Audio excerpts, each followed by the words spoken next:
नमस्कार किसान भाइयों, स्वागत है आप सभी का अपने एग्री सर्च यूट्यूब चैनल पे। तो आज हम जानकारी लेने वाले हैं कपास की वैरायटी के बारे में। अभी कपास जो है वो हमारी मुख्य फसल है। वो अगर लगाना है तो हर जगह लगाई जाती है। जैसे कि हम आगे देखने वाले कौन कौन से राज्य में कपास लगाई जाती है। हमारे कपास जो है वो किस्मों के ऊपर काम करती है। मतलब जो एरिया है जहाँ पे हम लगाते हैं उसकी उपज है, तो हम जो किस्म का चयन करते हैं उसके हिसाब से हमें उपज मिलती है। तो हमारी जो मुख्य वैरायटी है उसके बारे में हम जानकारी लेते हैं। तो देखते हैं कौन सी है वो वैरायटी। वो वैरायटी है अपनी अजीत 155 BG2 कपास वाली। तो अभी तक BG2 ही अपने पास है। BG3 बोल रहे थे, न्यूज आ रही थी कि BG3 भी आने वाला है। जो गुलाबी सुंडी आ रही है, गुलाबी सुंडी आती है, बाकी दूसरी कुछ दिक्कतें आती है, उसके लिए BG3 आने वाली है। लेकिन उसका अभी तक कुछ भी कंफर्मेशन नहीं है या वो वैरायटी आई है नहीं है। तो हम जैसे आती है उसके ऊपर देखेंगे। लेकिन अभी तक जो है BG2 ही हमारा है, तो उसके ऊपर ही हमें देखना है किस तरीके से हमें उसका फायदा लेना है और क्या विशेषता है उसकी। तो जो उसका हम लगाने का जो टाइम है, मतलब कब लगाई जाती है, तो मई से जून महीने में इसकी बुआई की जाती है। मई से जून जो महीना है तो वो बुआई के लिए सही समय माना जाता है। अगर अलग अलग स्टेट में देखेंगे, जैसे राजस्थान है, तो राजस्थान में अप्रैल में भी कपास की बुआई चालू होती है 15 अप्रैल के बाद। लेकिन उसका जो एरिया है वो भी कुछ चुना हुआ एरिया है और उसकी किस्में भी अलग है।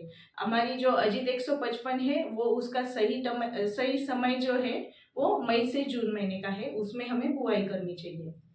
उसके बाद जो उसका डिस्टेंस आता है, उसकी जो मतलब हम बुआई करते हैं, बुआई की दूरी कितनी रखनी चाहिए, बिजाई कैसी करनी चाहिए, उसके ऊपर हमारी उपज डिपेंड होती है। उससे हमें उपज मिलता है। तो उसमें क्या है कि 4/1.5 है, 4/2 है, 4.5/1.5 है, 4.5/2 है और 4.5/1 है।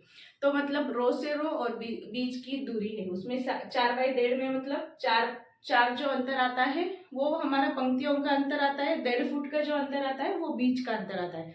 उसमें अलग अलग चेंज होता जाता है। वो किसके ऊपर है, तो हमारे मिट्टी के ऊपर है। अगर हमारी काली मिट्टी है, भारी मिट्टी है, पानी अच्छा है, तो हम 4/1.5 वाला भी लगा सकते हैं, 4/2 वाला भी लगा सकते हैं। अगर हमारी हल्की मिट्टी है तो हल्की मिट्टी के हिसाब से हमें उसकी दूरी रखनी है। मिट्टी के ऊपर वो डिपेंड करता है। अगर हमारी काली और पानी अच्छा रहेगा तो हमें उसकी उपज भी अच्छी मिलेगी और उसका मैनेजमेंट भी हम उस तरीके से कर सकते हैं।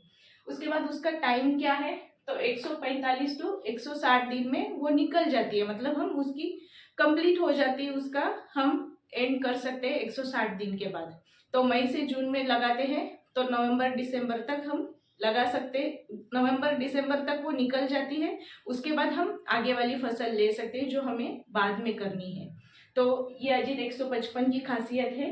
उसके बाद स्टेपल साइज मतलब जो धागा रहता है, हमने सुना होगा वो धागे के बारे में। तो उसकी जो सरासरी जो आती है 22 से 35 तक उसकी लेंथ रहती है स्टेपल की। लेकिन हमारा जो अजीत है वो 29 में आता है। मतलब जो रेगुलर रेट चलता है, जो हमारे रेगुलर गवर्नमेंट के हिसाब से चलता है, उसमें वो चला जाता है कि 29 में वही रेट हमें मिल जाता है। अगर हम ज्यादा वाला लेते हैं तो उसके हिसाब से हमें रेट मिलता है। लेकिन एवरेज सभी जगह पे यही चलता है 29 तक।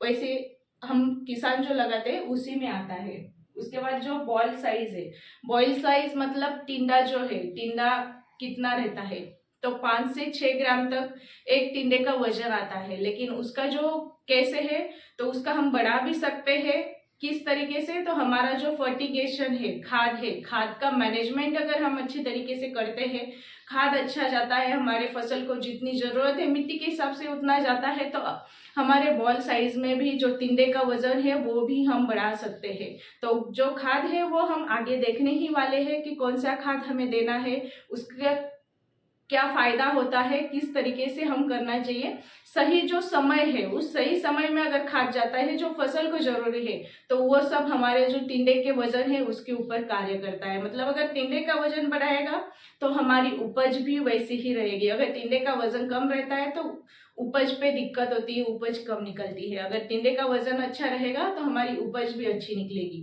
महाराष्ट्र है, मध्य प्रदेश, गुजरात, पंजाब, हरियाणा, ओडिशा, कर्नाटका, तेलंगाना, छत्तीसगढ़, उत्तर प्रदेश और आंध्र प्रदेश, ये मेजर जो है हमारे कपास बुआई के स्टेट है, यहाँ पे कपास लगाई जाती है और उसमें जो है ये अजीत 155 भी चलती है। उसके बाद जो फर्टिगेशन मतलब जो हमें खाद डालना है फसल के लिए, तो खाद के हम कोई किसान है जो बिजाई के समय भी डालते हैं, तो कोई किसान जो है उसका सही डोज करना है तो 30 दिन के बाद, बुआई के 30 दिन के बाद और उसके बाद 60 दिन के बाद 2 डोज करना जरूरी है उसके लिए। तो 30 दिन में जो हमें करना है, तो पहली जो अवस्था है कपास की, तो उसकी हमें नत्र और स्फुरत ज़्यादा चाहिए, मतलब बढ़ावार और फुटवा जो है वो ज़्यादा होना चाहिए। तो उसमें जो है 20-20-0-13 आता है, 10-26-26 आता है, 28-28-0 आता है, 24-24 आता है, 8-24-24, 8-21-21 आता है। तो उस तरीके से हम जो भी है शुरुआती अवस्था में नत्र और स्फुरत जाना चाहिए, उसके हिसाब से हमें खाद लेना है। उसके साथ जो है अगर मिट्टी हमारी हल्की रहेगी तो माइक्रोन्यूट्रिएंट जो आता है, माइक्रोन्यूट्रिएंट का उसके हमें लिए उसका हमें इस्तेमाल करना जरूरी है। उसके बाद जो है कि बेंसल, बेंसल क्या है, तो सल्फर है। सल्फर क्या काम करता है, जो हमारी तेल की मात्रा बढ़ाने में काम करता है। तो जैसे तेल की मात्रा मतलब कपास जो है वो भी हमारा ऑयल टाइप में ही आता है, तो उसमें जो बेंसल सल्फर है तो वो तेल की मात्रा बढ़ाता है, मतलब जो हमारा उसके अंदर का बीज आता है सरकी जो बोलते हैं उसको, तो वो उसके अंदर की तेल की मात्रा बढ़ाता है, वजन बढ़ाता है, मतलब वजन बढ़ाएगा तो हमारा वहाँ पे उसके ऊपर ही वजन कपास का आता है, तो वो वजन हमें वहाँ पे उसके लिए फायदेमंद रहता है। उसका वजन बढ़ेगा तो हमारी उपज बढ़ेगी। और जो हमने ये देखा था कि 5 से 6 ग्राम तक का टिंडे का वजन, तो अगर हम ये जो खाद है वो सही तरीके से करते हैं तो 7 ग्राम तक हम उसका वजन ले सकते हैं, उसके ऊपर डिपेंड है। तो ये 30 दिन में हमें नत्र स्फुरत देना है। अगर 60 दिन बाद आप कपास की बुआई 60 दिन बाद अगर खाद लगा रहे हो तो उस खाद में हमें स्फुरत और पोटैश ज्यादा जाना चाहिए, उसके हिसाब से हमें डोज करना है। तो उस तरीके से अगर हम डोज कराएंगे तो हमारे फसल में वो फायदेमंद रहेगा। तो किसान भाइयों, ये जो एग्री सर्च वाला यूट्यूब चैनल है अपना, तो इसमें आपको सभी प्रकार के कृषि के बारे में जानकारी मिलेगी, सभी बीज वैरायटी के बारे में जानकारी मिलेगी। उसके बाद कोई रोग है, कोई समस्या है, उसका क्या करना है, उसके बारे में जानकारी मिलेंगे। तो हमारा ये जो चैनल है उसको सब्सक्राइब करिए और नोटिफिकेशन बेल ऑन करिए ताकि आने वाले हर वीडियो के बारे में आपको जानकारी मिले। धन्यवाद।